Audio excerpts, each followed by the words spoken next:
Welcome to the Slop Farm. Enjoy the video. In this video, I will show how to replace the battery on your Dodge Ram key fob. First, gather your tools, a small flathead screwdriver and a new CR2302 battery. This common coin cell battery provides 3 volts of power. Make sure your workspace is clean and well lit. Having the right tools ready makes the process smooth and quick, typically taking less than 5 minutes to complete. Next, we will open the key fob.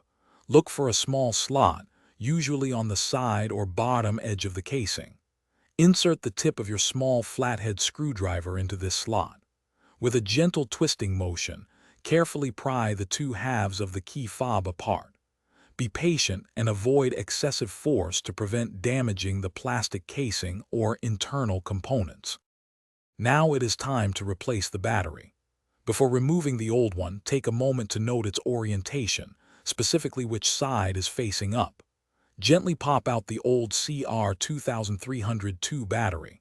Then, carefully insert the new battery into the compartment, ensuring the positive side, usually marked with a plus sign, is facing upwards.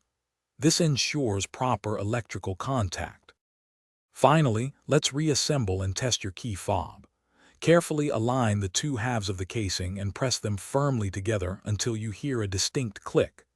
This sound confirms the key fob is securely closed.